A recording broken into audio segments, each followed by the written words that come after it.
পঞ্চেশ্বর খেলছি, এদিক থেকে দেখছি যে নিমাই আমাদের পঞ্চেশ্বর চোর হয়েছে, আমরা খাটাল আছে লম্বুর খাটাল, ওই দিকটা আমরা চলে গেছি, এদিক দিয়ে নিমাই আসছে দেখে ওই দিকটা চলে গেছি, দেখি কিনা ধোপাপাড়ার ওটা দিয়ে নিমাই এসে আমাদের সবাই নাম বলে দেবে।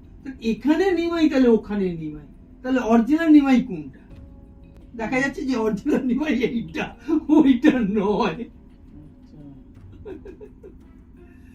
ওরা ওই রকম মানে ওকে রূপ ধরে আর কি দাঁড়িয়ে আছে। হ্যাঁ হ্যাঁ হ্যাঁ। মানে এইরকম মানে ভয়ঙ্কর মানে মুখ চোখ মানে কখনো কিছু দেখোনি নাকি? ভয়ঙ্কর বলতে আমরা একটা জায়গা ভাড়া ছিলাম জানো,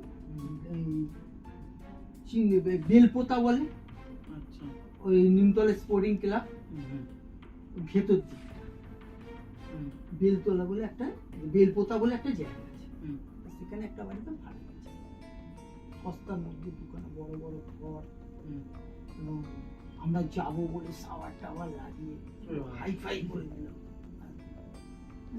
ভালো লাগে। ঘরটায় গেছি, মালপত্র খুলিনি, মালপত্র ওরকমই ছিল, 1 মাস মতন ছিলাম, তখন আমার নাতিটা হয়েছে, নাতিটাকে নিয়ে আর ও বাড়িতে গেলাম না, ওকে বললাম না তুমি বাপের বাড়ি থাকো। মানে তোমরা গিয়ে বুঝতে পেরে গেছিলে নাকি? হ্যাঁ হ্যাঁ। আচ্ছা, তো একটা ঘর ছিল, সেই ঘরটায় যখন আমি, ওই ঘরটা কেউ সন্ধ্যের পর কেউ ঢুকতেই পারছে না, বাড়ি আমার ছেলে আমার বউ কেউ ঢুকতেই পারছে না। একটা ঘরের মধ্যে ওরা সব এক জায়গায় হয়ে ঠাকুরের নাম জপ করছে। কার? মানে তোমার বউ আছে। আচ্ছা আচ্ছা, বউ আছে। হ্যাঁ, মানে ওখানে ঢুকতেই পারছে না, এইরকম করছে। আমার শালির ছেলেটাও এসেছিল, ও ছিল। আমি তখন বলছি কি এমন ব্যাপার, আমি ওখানে শুয়ে বললে ওখানে আমি শুয়েছি। আচ্ছা, তুমি তা মানে জিজ্ঞেস করোনি যে কি হলো, তোরা মানে যাচ্ছিস না কেন বা এরকম কিছু? ওরা ডাইরেক্ট যা কিছু হয় এখনো পর্যন্ত বাড়িতে যাই কিছু হোক না কেন, ওদের কাছে আর কি প্রত্যেক মানুষই তার ঘরে গিয়ে, সে যতই দুর্বল মানুষ হোক না কেন, দুর্বল হোক কমজোরি হোক, সে তার বাড়ির মধ্যে হিরো, কিন্তু প্রত্যেক ফ্যামিলি, তা আমার ফ্যামিলি, আমি হেড অফ দ্য ফ্যামিলি, অর্থাৎ আমার ফ্যামিলির কাছে আমি হিরো, বাকি দুনিয়ার লোকের কাছে জিরো। না, সেটার কথা বলছি না, আমি অ্যাকচুয়ালি বলতে চাইছি মানে তারা তো আগেই মানে ভয় পেয়ে রয়েছে, মানে ভয়টা হ্যাঁ ভয় পেয়েছে, ওরা দেখেছে যে মনে হচ্ছে যেন কেউ ওখানে রান্নাঘরে কেউ যেন রয়েছে, আচ্ছা কেউ ঘোরাঘুরি করছে, বিচ্ছিরি গন্ধ আসছে, আচ্ছা হ্যাঁ ছায়া একটা সরে গেল, এরকম দেখেছে। তো এবারে আমার কাছে বলেছে, আমি গেলাম এদিক ওদিক করছি, সেরকম কিছু আমি বুঝতে পারছি না, শুয়েছি মোটামুটি জাগা অবস্থা, ঘুমাইনি, জাগা মানুষের বিপদ নেই, আর ঘুম অবস্থায় রয়েছে,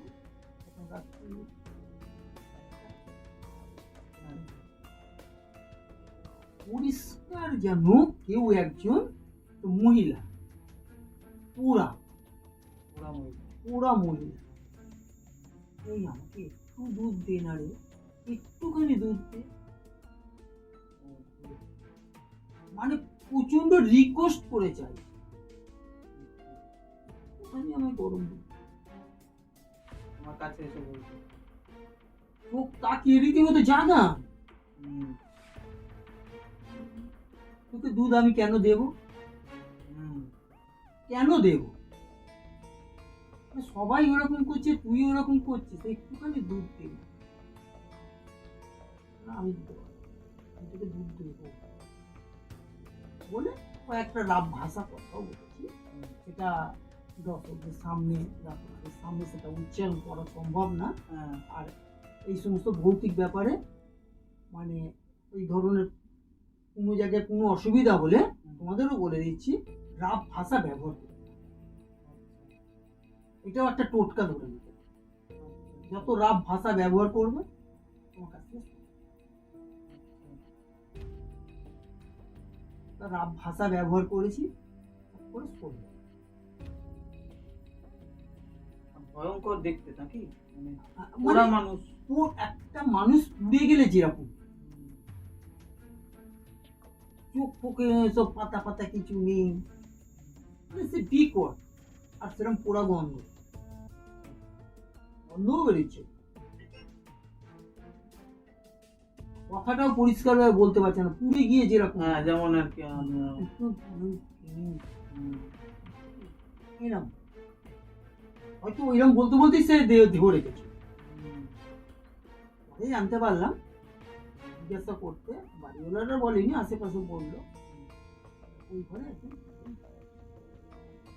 মানে তারপর কি ছেড়ে দিয়েছে এরা? ও বাড়িতে কেউ ও ঘরেতে ভাড়া থাকতে পারে না। আমরা কোন রকমের এক মাস ছিলাম, মানে থাকতেই দিল না। আমরা থাকবো মনে করলে থাকতে পারবো। বাড়িওয়ালাও শুধু বাড়িওয়ালা ভালো, মানে বাড়িওয়ালা ভালো না বলতে, রাসুন মাসতে গেলে তো দু একটা ভাতের দানা সরু নর্দমা দিয়ে যেতেই পারে, তাছাড়া তো আলাদার ব্যবস্থা নেই। এটা নিয়ে চিৎকার চেঁচামেচি, আর এদেশীয়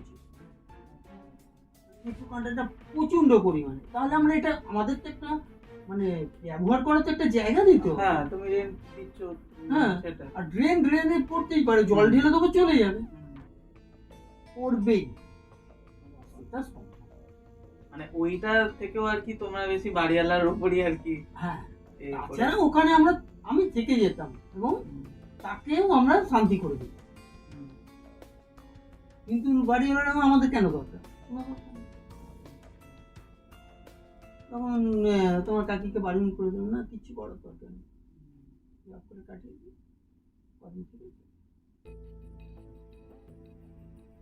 তাছাড়া ওরকম ধরনের অন্য ঘরেতেও এরকম ব্যাপার হয়েছে, ভাড়া থাকার বিভিন্ন জায়গায় বিভিন্ন ধরনের ঘর। আমরা সেইখানটা আমার ঘরের জায়গাটাকে আমি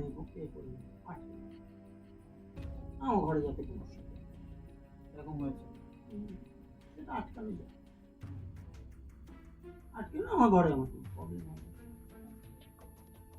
কেমন ব্যাপার? আর একটা যদি বলো এরকম, আর এরকম জায়গায় ওটা হয়েছে আর এক জায়গায় ঘর দেখতে গেছিলাম, রামগড়, কেউ ভাড়া যায় না, খুব সস্তায় ফ্ল্যাট,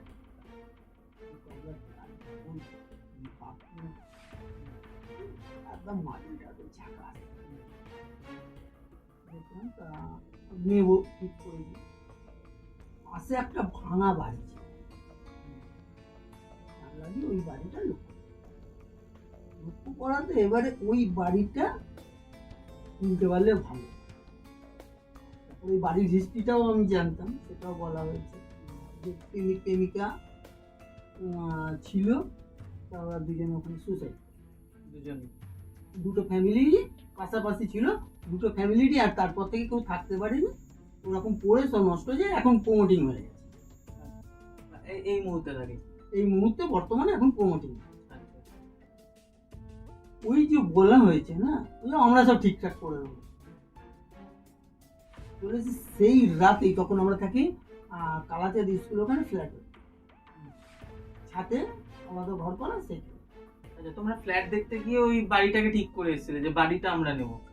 জাস্ট আমরা আলোচনা করেছি। আচ্ছা আচ্ছা, ফ্ল্যাটটা তোমাদের পছন্দ হয়নি? ফ্ল্যাটটা পছন্দ হয়েছে, ফ্ল্যাটটা যে আমরা ভাড়া নেব, এরপরে যে দালাল দেখাতে নিয়ে গেছিল, এবার বাড়িওয়ালার সঙ্গে কথা বলে, যে ফ্ল্যাটের যে মালিক তার সঙ্গে কথা বলে কত 2,500 টাকা না আপনার কত ভাড়া নেবে, বেশি ভাড়া না, মানে মোট কথা সরু। ফ্ল্যাটে কি গন্ডগোল আছে সেটা পরের কথা, সেটা আমরা ছিলাম না, জানিও না। এবার ওই বাড়িটার কথা বলেছি, ওই মালগুলো এসে হাজির।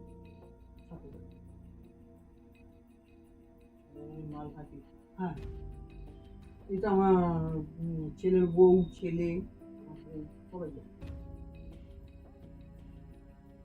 তাদের আত্মা। হ্যাঁ, সেটা আমি ঠিক জানি না, মানে ওদের কাছে শুনলাম এই ব্যাপার। তোমরা জাস্ট বলেছো যে বাড়িটা আর কি তোমরা নিতে চাও। চলে এসেছে তার জন্য, যাতে না নিই।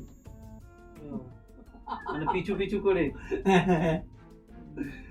আমি তো ঘুমাচ্ছিলাম, ওরা বাইরে বেরোতে পারেনি, ছাদটা তো অনেক বড়, দুখানা বড় বড় রুম, ওরা বাইরে বেরোতে পারছে না। এইরকম কি করছে? ঘুরপাক খাচ্ছে, পরিষ্কার দেখতে পাচ্ছে, করছে, রেগে গেছে। এই দুজন এসছে? দুজনেই গেছে। এই তো যারা প্রচুর ধিক্কার পায় তবেই তারা স্বাভাবিক। স্বাভাবিক, তাদের আত্মা তো ক্ষিপ্ত থাকবে। এবার কে দোষারোপ কে না দোষারোপ সেটা তো আর তখন তারা জানে না, সবাইকেই দোষী। তারপরে আমি তো ঘুমাচ্ছিলাম, আমাকে ডাকা হলো, সব আলো ফালো, আলো জ্বলছে, আলো এরকম যেমন সেই সিনেমায় যেরকম গল্পতে দেখায় না, আলো আপ ডাউন করছে। ওরা বলছে কোথাও কিছু লাইন টেন সব ঠিক, আলো নিভে যাচ্ছে, চলছে। আবার জোর জবরদস্তি আমাকে ডাকা হলো, আমি উঠলাম, তুই কোথায় কি হয়েছে? এই আমরা এখানেই থাকবো, আমরা তোদের ওদিকে কোথাও যাবো না, তুই যেখানে আছিস যা, তোর জায়গায় তুই যা, বলেছি এটা নিয়ে আসবি নিয়ে ছাদটায় ঘুরলাম, এই করলাম, তোদের জায়গায় তোরা থাক। আমরা জাস্ট পাশের ফ্ল্যাটে দেখতে গেছিলাম, দেখতে গিয়ে আমরা মজা করেছি। তোদের জায়গায় আমরা কেন যাবো, তোরা তোদের জায়গায় কেন? মানে তুমি ডাইরেক্ট বেরিয়ে গেছিলে? আমায় যখন ডাকা হলো, ডাকতে তো এরা তো ভয়তে কেউ বেরোতে পারছে, আমি তখন বেরোলাম, তখন আমার বউ বললো যে তুমি সেফটি হয়ে বেরো। ঝাঁটা নিলাম আর আসবো, এই দুটো থাকলে আসে। আর মানে তুমি বেরিয়ে কাউকে দেখতে পাবো? আমি আমি তো দেখতে পাই না, আমি তো খুব একটা হেভি ভাবে যে সামনাসামনি, মানে সেটা খুব ব্যতিক্রম ভাবে আমি, তাছাড়া দেখতে পাই, অনুভব করি। তো এবারে ওইটা নিয়ে এবারে পুরো ছাদটা ঘুরলাম আর ওই কথাটা বলে দেবো, নর্মাল। তারপরে ওরা বেরোচ্ছে সবটি, আর আমি যখন ওগুলো নিয়ে বেরিয়েছি তখন অটোমেটিক ওরা সরে যাচ্ছে, সামনে সরে যাচ্ছে, থাকবে না। কিন্তু একটা কথা, মানে আঁশবটি বা তোমার হচ্ছে মাছের এই জিনিসটা বলছো, ওইগুলোর থেকে তো মানে আরো বেশি অ্যাট্রাক্ট হওয়ার কথা। আমরা শুনেছি যে কাঁচা মাছ বা এরকম কিছু পেলে কাঁচা মাছের ব্যাপারটা আলাদা, মাছ বটি আর ঝেঁটা এই দুটোকে ওরা পায়, আর জাল জাল আচ্ছা, একটা জিনিস, মানে এইটা কি আমাদের শুধু মানে যারা বাঙালি কমিউনিটির, মানে বাঙালি কমিউনিটি বলতে মানে যারা বাঙালি ভূত তারাই কি, নালে মানে মুসলিম ভূতেদের ক্ষেত্রেও কি এই একই জিনিসটাই আর কি, মানে তারাও কি সেম জিনিসেই ভয় পায়? মানে আমার একটা জিনিস, তুমি মানে একটা জিনিস ভেবে দেখো, আমাদের এখানে না জালটা রয়েছে, ঠিক আছে, জাল বলো বা বটি বলো, ঠিক আছে, এই জিনিসগুলো রয়েছে, কিন্তু মানে ধরো ইউএসএ বা জাপান যেখানে, মানে ওইখানে তো এই জাল জিনিসটা অতটা নেই, মানে জাল দিয়ে মাছ ধরা বা এরকম ব্যাপারটা কিন্তু নাও থাকতে পারে, আমি কথা বলছি। তো তারা মানে ওই জিনিসটা দিয়ে মানে কি মানে ভয় দেখাতে পারে মানে কাউকে একটা, মানে সাপোজ কথার কথা বলছি, আমাদের এইখানে যেমন জাল বা মাছ ধরাটা মানে খুব একটা কি বলবো, একটা ফ্যাসিনেটেড ব্যাপার, মানে আমরা ছোটবেলা থেকেই একজন না একজন দেখেইছি যে জাল থেকে কেউ মাছ ধরছে, অথবা তোমার হচ্ছে পুকুরে কেউ ছিপ ফেলে মাছ ধরছে, মানে জালের সাথে আমাদের পরিচয়টা রয়েছে। বাট ইউএসএ তো ওরা তো মানে হচ্ছে দূর দূরান্তে কেউ মানে হয়তো দেখেও নি, মানে তারা কি মানে এই মানে ভয়টা আর কি পাবে, মানে এরকম ব্যাপারটা? হ্যাঁ, প্রথম কথা পাবে, আর দ্বিতীয় কথা হচ্ছে এটা জাল, এটা পুরো ইন্টারন্যাশনাল। তুমি মোবাইল মাধ্যমে তুমি বিদেশে তুমি কালচারে যাও, মাছ ফাছ ধরার দিকে যাও, হয়তো জালের পদ্ধতিটা জাল লাগবে না, সেটা আমি বলতে চাইছিলাম। আমি বলতে চাইছি আমাদের মানে এখানে যেমন গ্রামের পরিবেশ, ঠিক আছে, বা শহরের ছেলেরাও মানে একবার না একবার হলেও তারা দেখেছে যে জাল জিনিসটা কেমন, ঠিক আছে, কিন্তু এইরকম ধরো যে জিনিসটা দেখেইনি, ঠিক আছে, কথা বললাম যে মানে যে আর কি জাল সম্বন্ধে কিছু জানেই না, সে মারা যাওয়ার পরে তার যদি আত্মাটা থেকে যায়, তাহলে সে জাল দেখে ভয় পাবে এটা কেন? অ্যাকচুয়ালি আমি সেটাই বলতে চাইছি। এবারে আমি তোমাকে ছোট্ট উপর উদাহরণ দিই। হুম, আগুন, হুম, আগুনটা জ্বালানো হলো, হুম, আগুনটা জ্বলছে, তুমি জানো ওটা আগুন, হুম, ওটা লাগলে হাত পুড়ে যাবে। হুম, একটা দামাল বাচ্চা হুম, বা একটা পাগল যার কোনো সেন্স নেই, হুম, সে কিন্তু ওটা আগুনে হাত পুড়ে যাবে সে জানে না, হুম, সে গিয়ে ওটা ধরবে, তাহলে কি তার হাতটা পুড়বে না? হুম, সে তো পুরোই। হুম? হুম, পুড়বে তো। এটাও ঠিক, ওটা একটা পাওয়ার থাকে, সেটা ওদের গায়ে পড়লে জ্বালা দেয়, থাকতে পারছে, জ্বলে যাচ্ছে, পুড়ে যাচ্ছে, এরকম একটা ব্যাপার। সেটা যার কারোর ক্ষেত্রেই হতে হ্যাঁ পারে। হ্যাঁ, আত্মা মানেই সেই আত্মাতে যদি অপবিত্র আত্মা হয় তার মধ্যে সেটা, সেই ফিলিংসটা তার মধ্যে আসে। সত্যি অদ্ভুত মানে ঘটনাগুলো তুমি যেগুলো বললে। আর এই রকম সত্যি কথা বলতে আমার কাছে মানে একটা জানা ঘটনা রয়েছে। আমি ওইটা নিয়েই আর কি জিনিসটা নিয়ে আমি চর্চা করছি। আমি যেটা আগের দিনও বললাম, এই জিনিসটা যতক্ষণ না কনক্লুশনে আসছি ততক্ষণ আমি দর্শকদের সাথে শেয়ার করব না। অ্যাকচুয়ালি ওই যে আত্মা এসে যে কথা বলছে, হ্যাঁ, মানে তোমার সাথে বললে যে কথা বললে দুধ হ্যাঁ, দুধ বা চাইলো, হ্যাঁ, বা হ্যাঁ, এরকম হ্যাঁ। ব্যাপারটা। তো সেটাই মানে এটা নিয়ে যতক্ষণ না একটা সিদ্ধান্তে পৌঁছাতে পারছি যে মানে কি জিনিসটা, ততক্ষণ আমি মানে ঠিক করে রেখেছি আর কি দর্শকদের সাথে শেয়ার করব না যে জিনিসটা যে কেন হচ্ছে বা কি বৃত্তান্ত এই ব্যাপারটা। যাই হোক, অসংখ্য ধন্যবাদ তোমাকে মানে আমাদের সাথে জিনিসটা শেয়ার করার জন্য। তো আপনাদের কাছেও যদি এরকম কোনো রকম সত্যিকারের ঘটনা জানা হয়ে থাকে বা আপনাদের সাথে ঘটেছে এরকম হয়ে থাকে, তো আমাদেরকে অবশ্যই জানাবেন। আর আমাদের যে মেল অ্যাড্রেসটা আছে সেই মেল অ্যাড্রেসে আমরা মেল করতে পারেন। এছাড়াও আপনারা যদি কমেন্টে লেখেন আপনাদের অ্যাড্রেস দেন, আমরা চেষ্টা করব আপনাদের কাছে পৌঁছে যাওয়ার অথবা আপনাদেরকে আমাদের স্টুডিওতে দেখার। আমাদের যদি এই রকম ঘটনা শুনতে ভালো লেগে থাকে তো অবশ্যই চ্যানেলটিকে সাবস্ক্রাইব করবেন এবং লাইক করবেন। আর আপনাদের সাথে যারা যারা এই রকম ঘটনা শুনতে বা দেখতে ভালোবাসে তাদের কাছেও যাতে পৌঁছে যায় সেইটাও চেষ্টা করবেন, জিনিসটা যাতে শেয়ার হয়ে যায়। তো সত্যি এই জিনিসগুলো আমাদেরকে আরেকবার ভাবায়। আজকের মতো এইটুকুই, আপাতত বিদায়।